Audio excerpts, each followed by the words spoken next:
Hello everyone, how are you doing? This is MD Tech here for another quick tutorial. In today's tutorial, I'm going to show you how to change your profile picture on your AOL account.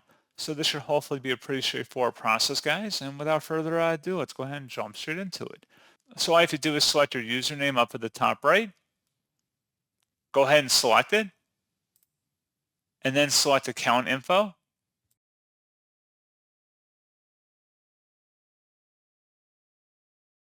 So now on this page under personal info, you can select where it says update profile photo, and you can select from another photo on your computer and upload it from your device. It has to be either a PNG, JPEG, JPG, GIF, or GIF, or SVG file, and then you should be able to upload it, and that's pretty much it. So, as always, thank you for watching this brief tutorial. I do hope that was able to help you out, and I do look forward to catching you all in the next tutorial. Goodbye.